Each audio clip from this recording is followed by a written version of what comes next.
요한서신 말씀 함께 나누겠습니다. 오늘 요한일서 2장 3절부터 6절까지의 말씀입니다. 제가 봉독하겠습니다. 우리가 그의 계명을 지키면 이로써 우리가 그를 아는 줄로 알 것이요 그를 아노라 하고 그의 계명을 지키지 아니하는 자는 거짓말하는 자요 진리가 그 속에 있지 아니하되 누구든지 그의 말씀을 지키는 자는 하나님의 사랑이 참으로 그 속에서 온전하게 되었나니 이로써 우리가 그의 안에 있는 줄을 아노라.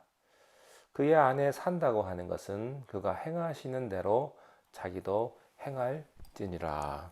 아멘. 우리가 죄를 짓지 않기 위해서는 첫 번째로 예수님을 잘 알아야 하고요. 두 번째는 계명을 지켜야 합니다. 하나님은 우리가 죄 짓지 않기 위해서 계명을 주셨습니다. 하지 말라, 하라. 이렇게 구체적으로 계명을 주셨습니다. 이 계명을 지키면 우리는 하나님의 자녀라는 확신이 생깁니다. 계명을 지키는 것이 사랑이라고 말씀합니다. 하나님의 말씀에 순종하는 것이 사랑입니다. 이 계명에 대해서 시편 119편에 여러 가지로 많이 쓰여져 있습니다.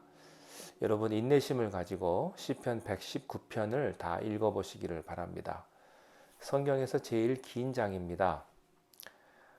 히브리어는 알파벳이 알렙, 베트, 기멜, 탈렛 이런 식으로 22개가 있습니다.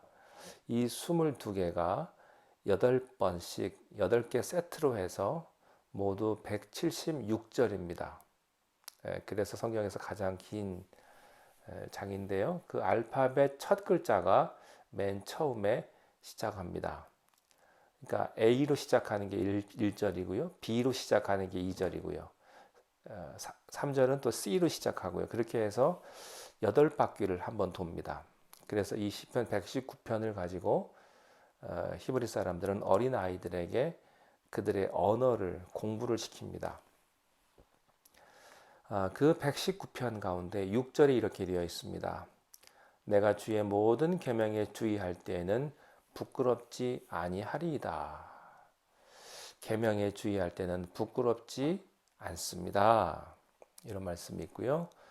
또 47절에 보면 내가 사랑하는 주의 계명들을 스스로 즐거워합니다.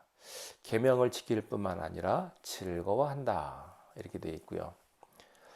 98절에 보면 주의 계명들이 항상 나와 함께하므로 그것들이 나를 원수보다 지혜롭게 하나이다. 이것이 주님의 계명입니다. 이것을 우리가 지킬 때 우리는 죄와 상관없게 되는 것이죠.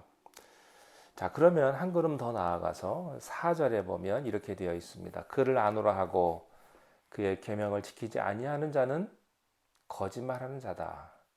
그리고 진리가 그 속에 있지 않다. 그러니까 예수 믿는다고 착각하고 있는 거죠. 그런 분들 많습니다. 자기가 예수 잘 믿는다고 착각을 해요.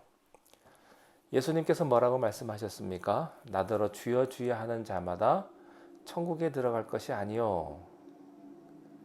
여러분 우리가 계명을 지키기 때문에 하나님의 자녀가 되는 게 아닙니다. 하나님의 자녀이기 때문에 계명이 지켜지는 것입니다. 하나님의 자녀가 아닌 사람은요 절대로 설교 못 듣습니다. 절대 못 씁니다. 교회에 와도요 마음은 딴 데가 있습니다. 딴 생각할 수밖에 없습니다. 예배에 집중하지 못하고 설교에 집중하지 못합니다. 왜 그렇습니까? 계명이 그 사람하고 상관이 없으니까. 그러나 하나님에게 속한 사람은 말씀이 꿀처럼 달아집니다. 너무너무 말씀이 달기 때문에 말씀을 또 보고 또 듣고 들을수록 달고요. 즐겁고요. 기뻐하는 것이죠. 하나님을 사랑하는 사람들은 하나님의 계명을 지키려고 합니다. 왜 그렇습니까? 하나님에게서 난 사람이기 때문입니다. 자, 그러면 하나님에게서 난 사람이지만 계명을 왜 못 지킵니까? 그것은 아담과 이브가 저지른 죄 때문입니다. 선악과를 따먹을 수도 있고요. 안 먹을 수도 있어요. 그러나 하나님은 안 따먹기를 원하십니다. 그러나 인간의 의지는 무엇을 선택했습니까? 따먹는 걸 선택했습니다. 우리들은 하나님의 자녀이기 때문에 하나님의 계명을 지킬 능력이 있습니다. 계명을 사랑합니다. 그러나 안 할 수도 있습니다. 여러분은 교회에 올 수도 있고요. 안 올 자유도 있습니다. 안 오시면 어떻게 될까요? 계속 멀어지는 거죠. 계속 멀어지고 계속 힘들고 비참해지는 겁니다. 그러나 반대로 하나님의 말씀으로 하나님의 말씀에 귀를 기울이면 어떻게 됩니까? 죄가 여러분을 떠납니다. 기쁨이 오고요. 또 순결이 오는 거죠. 선악과 먹을 수도 있고 안 먹을 수도 있어요. 그러나 하나님은 안 따먹기를 원하십니다. 인간의 의지는 따먹는 걸 선택했어요. 여러분, 계명을 지키는 것이 죄에 의해서 떠나는 비결이다 하는 겁니다. 자, 5절을 보시겠습니다. 누구든지 그의 말씀을 지키는 자는 하나님의 사랑이 참으로 그 속에서 온전하게 되었나니 이로써 우리가 그의 안에 있는 줄을 아노라. 첫 번째는 예수님을 아는 일입니다. 이 예수님은 우리의 죄를 위한 대언자이시고요.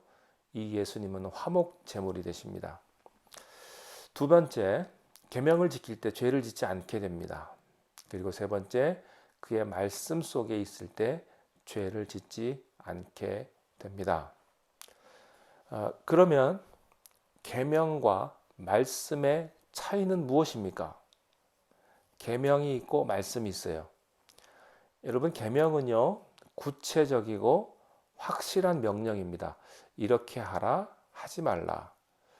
예를 들면 십계명입니다. 십계명.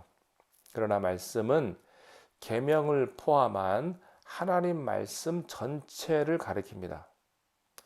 신앙의 체험 단계에서는 처음 신앙에 들어가게 되면 분명한 계명이 필요합니다. 그러나 성숙한 그리스도인에게는요, 하라, 하지 말라 라고 해서 안 하는 것이 아닙니다. 스스로 지키고 말씀 전체를 사랑하는 것이죠. 여러분, 처음 예수 믿을 때는 내가 언제 기도할지 모릅니다. 그래서 식사 전에 기도하십시오. 주기도문 하십시오. 이렇게 다 하나하나 말씀하지만 성숙해지면요, 본인이 알아서 기도하고요. 본인이 알아서 말씀 보고요. 본인이 알아서 하나님 앞에 간구하는 거죠. 시편 119편 11절에 내가 주께 범죄하지 아니하려 하여 주의 말씀을 내 마음에 두었나이다. 여기서 말씀이라는 단어가 나오는데요. 이 말씀은 계명을 포함한 하나님의 말씀 전부를 의미합니다. 119편 43절에 보면 진리의 말씀이 내 입에서 조금도 떠나지 말게 하소서. 그리고 103절에는 주의 말씀이 내게 어찌 그리 단지요 내 입의 꿀보다 더 다니다. 여러분, 달면요, 이제부터 시작인 겁니다. 말씀이 쓴 약같이 쓰면 먹기 어려울 거예요. 아무리 좋다 하더라도. 계명과 말씀은 달라요. 여러분, 119편을 자세히 읽어보시기를 바랍니다. 계명이 있고 말씀이 있어요. 여러분, 부모가 자식에게 이렇게 해라 저렇게 해라 어릴 때는 가르쳐 주지만 성인이 되고 자기 스스로 생각할 때가 되면요, 부모님의 하시는 말씀 모두를 다 지키게 되어 있고 순종하게 되어 있습니다. 예수님은 어떻게 우리에게 오십니까?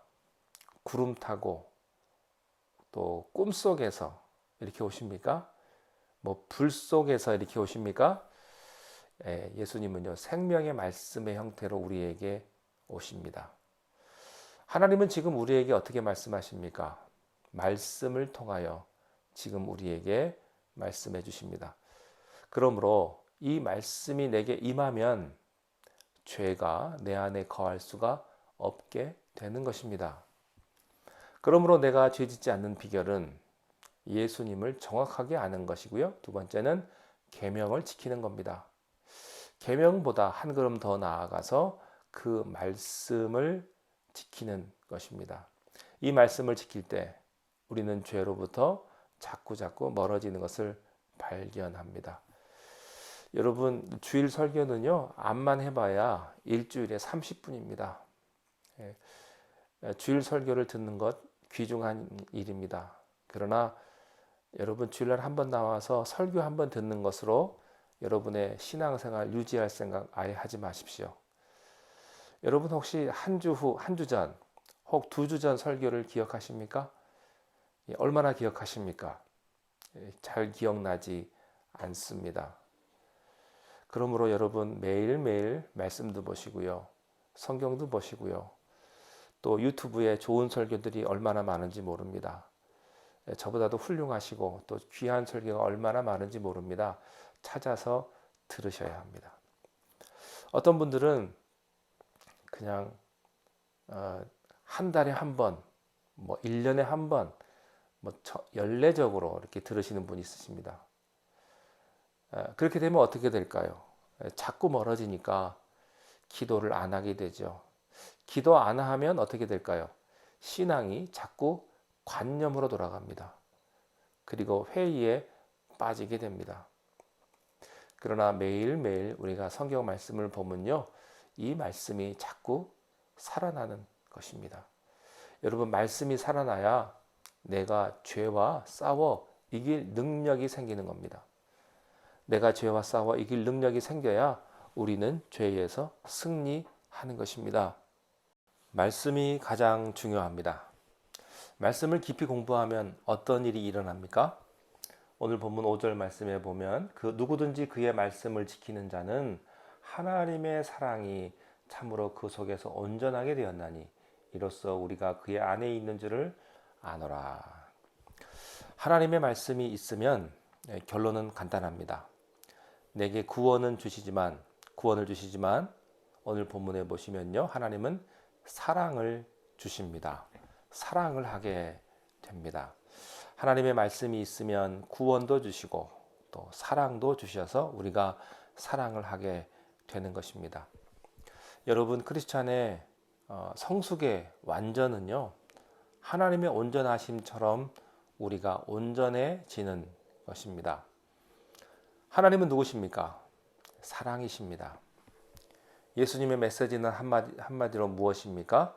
사랑입니다.